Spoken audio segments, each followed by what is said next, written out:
Assalamualaikum warahmatullahi wabarakatuh. Waalaikumsalam. Selamat pagi dan salam sejarah buat kita semua. Kita bertemu kembali dalam podcast Sketsa. Pada kali ini kita kedatangan tamu spesial. Ini terutama di bidang pendidikan, khususnya di wilayah Jawa Timur, yaitu Bapak Lutfi. Ini selaku Kepala Cabang Dinas Pendidikan Provinsi Jawa Timur, wilayah Surabaya dan Sidoarjo. Selamat datang Bapak di SMK Ketintang Surabaya. Assalamualaikum, selamat pagi, salam sejahtera. Yeah. Pada hari ini kita akan membahas ini Pak. Ini yang lagi tren ini kan adalah pendidikan daring. Pendidikan yang istilahnya berbasis aplikasi online. Ini kan ada yang positif, ada yang menanggapi secara negatif. Kata yang masyarakat, online apakah bisa optimal? Apakah dengan online tanpa tatap muka langsung ini efektif tidak dalam proses pembelajarannya? Terus apakah dengan online ini anak-anak bisa menjadi kreatif? Apa sebaliknya membuat anak-anak menjadi malas? Nah, ini ada pertanyaan yang sangat menarik ini Pak Lutfi. Ya, ini semoga ini bisa mewakili anak-anak didik kita, bisa mewakili Bapak Ibu guru dan memberikan motivasi juga kepada peserta didik. Yaitu bagaimana efektivitas pembelajaran daring di era new normal ini Pak, khususnya pendidikan di Provinsi Jawa Timur. Monggo. Ya. Terima kasih. Assalamualaikum warahmatullahi wabarakatuh. Terima kasih saya berkesempatan datang di SMK Ketintang ini ya. Namun sebelumnya kita harus menyadari dulu bahwa dunia pendidikan atau sekolah dalam kondisi apapun sebagai pencetak generasi itu tidak boleh berhenti aktivitasnya. Maka dari itu dengan adanya pandemi COVID-19 ini, maka proses belajar mengajar harus tetap jalan. Nah, konsep yang di sini yang kami maksudkan, maka ada istilahnya belajar dari rumah, bukan belajar di rumah. Kalau dari rumah berarti ada interaksi. Nah, disinilah tentunya dalam proses belajar dari rumah ini membutuhkan sebuah kreativitas, baik dari pihak sekolah maupun dari pihak anak-anak sendiri. Nah, di sini tentu saja kita membutuhkan kebersamaan di dalam proses pembelajaran ini, karena ini kondisi yang tidak normal. Maka dari itu seperti yang saya sampaikan, apapun kondisinya, apapun keadaannya, proses pendidikan ini harus tetap jalan. Nah, itu semangat inilah yang harus kita jalani bersama-sama, gitu Mas. Ya, jadi yang disampaikan Pak Lutfi ini bahwa bukan berarti selama ada COVID-19 ini pendidikan itu berhenti. Betul. Harusnya tetap produktif. Lah disinilah tantangan bagi seorang pendidik, masuk Bapak Ibu guru, termasuk orang tua ini Pak. Orang tua itu kan sering mengeluh bahwa waduh ternyata berat ya menjadi seorang guru. Nah, ini jadi oleh karena itu momen kita itu menunjukkan kreativitasnya para guru maupun peserta didik di era new normal ini atau di pandemi COVID-19 ini. Nah, ini Pak, ada pertanyaan yang kedua ini Pak. Ini apa langkah-langkah yang harus dipersiapkan oleh peserta didik dan sekolah dalam pembelajaran daring ini Pak? Ya, kalau ini saya bagi menjadi 3. Yang pertama paling tidak sekolah dulu. Dalam kondisi yang seperti ini, sekolah harus memetakan kondisi siswa, karena kondisi siswa tidak sama. Ada yang punya HP kompatibel dengan Android, ada yang punya HP tapi tidak bisa kita gunakan, terbatas paketan, atau bahkan mungkin ada anak yang tidak punya HP. Betul. Nah, disitulah pentingnya pemetaan kondisi siswa ini agar sekolah bisa melaksanakan pembelajaran efektif. Kemudian dari sisi guru juga demikian. Jangan pembelajaran online ini memindahkan aktivitas di kelas langsung ke online. Harus ada kreativitas. Bagaimana menyampaikan materi dalam durasi yang terbatas, tetapi dengan kedalaman materi yang tentu saja dibutuhkan anak-anak. Sehingga capaian kurikulum itu bisa tercapai dalam artian disesuaikan dengan kondisi ini. Maka guru di sinilah saat ini dituntut betul untuk benar-benar berimprovisasi. Ya. Dengan teknologi, dengan aplikasi ini diharapkan mempermudah tugas guru dalam menyampaikan materi. Kemudian dari anak-anak sendiri tentu saja juga diperlukan kesiapan, dalam artian juga tidak boleh menyerah. Tidak boleh menyerah dalam arti bagaimana menerima proses pembelajaran itu dengan segala kelebihan dan kekurangannya. Tentu saja perlu dukungan dari orang tua. Ini kondisi tidak normal, maka dari itu kita semua harus bekerja sama agar proses pendidikan, proses pembelajaran itu tetap berjalan. Ini, ya. Betul. Ya, jadi yang harus dilakukan sekolah ini kan harus mapping, Pak. Ya. Memetakan betul yang disampaikan Pak Lutfi, terutama adalah mengenai kebutuhan. Ya.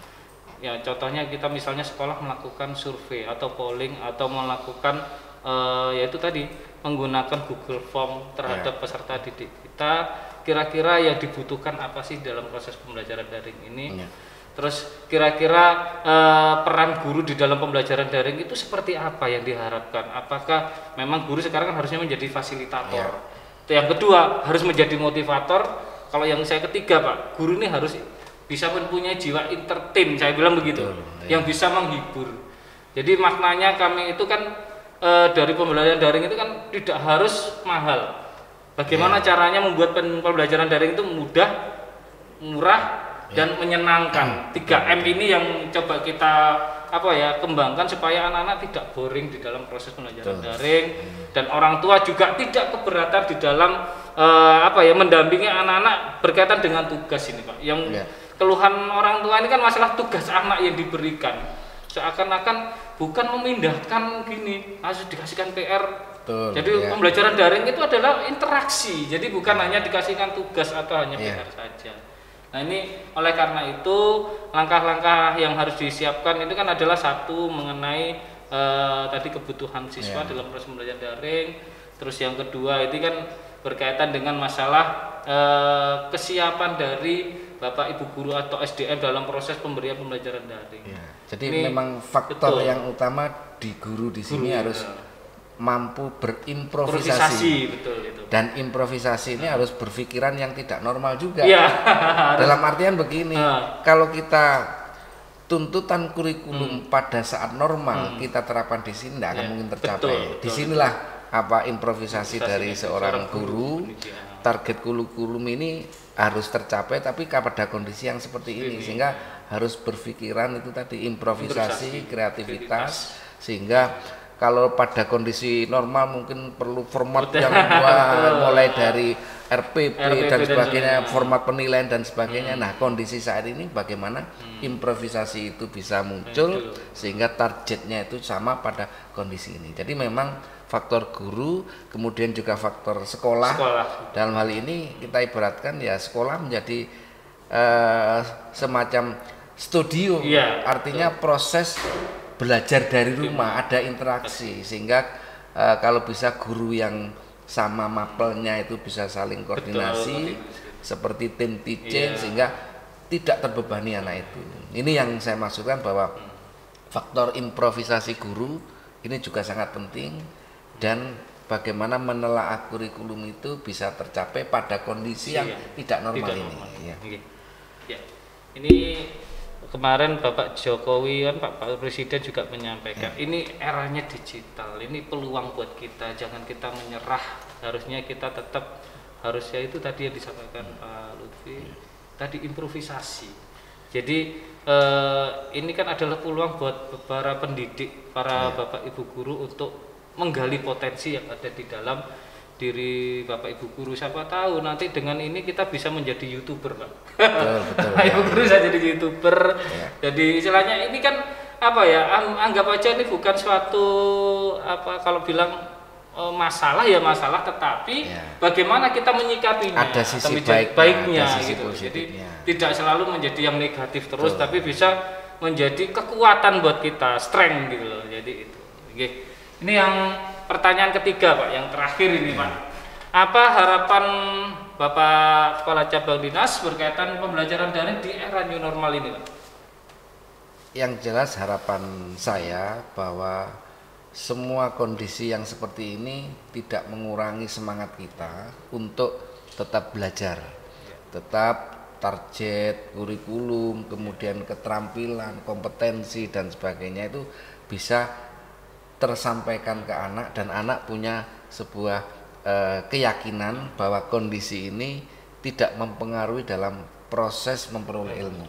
Maka diperlukan sinergi yang saya katakan tadi, pihak sekolah, pihak guru, siswa dan orang tua, sehingga kondisi ini bisa teratasi. Apapun kondisinya, proses belajar mengajar harus tetap berjalan karena generasi ini terus berjalan.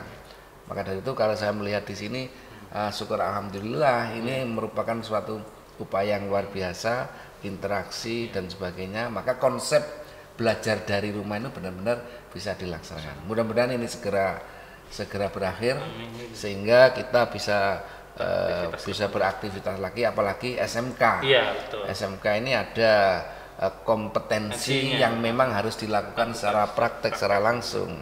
Ini yang tapi paling tidak kita bisa membuat sistem blok lah, teori yang didahulukan, kemudian suatu saat nanti kita segera praktek. Nah, sekali lagi improvisasi dan kreativitas baik guru, baik kepala sekolah itu sendiri, agar anak-anak ini bisa mendapatkan kompetensi sesuai dengan program keahliannya masing-masing.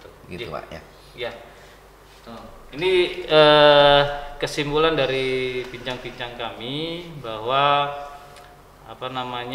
di dalam kegiatan belajar mengajar di era new normal ini kita harus tetap produktif. Sekolah harus produktif.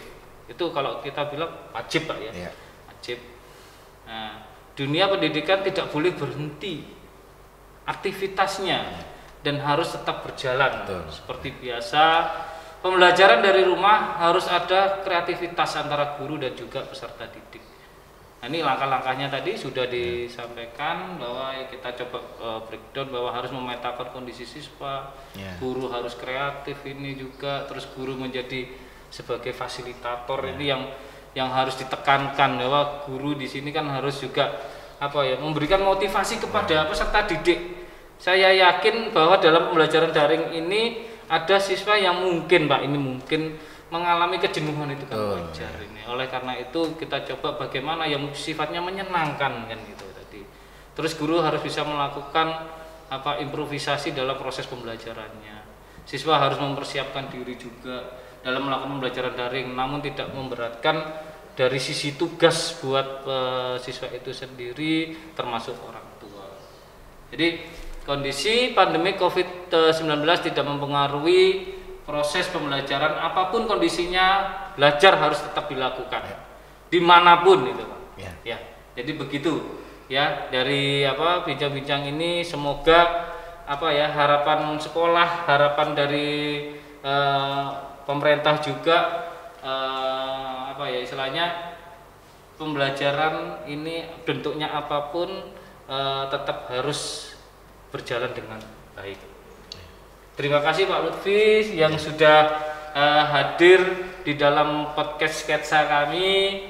Ya, saya ucapkan banyak terima kasih. SMK Ketintang ya, kita sudah kedatangan tamu dan kita sangat terima kasih kepada Bapak Lutfi. Ini ada motonya nih, SMK Ketintang, be competent and quality.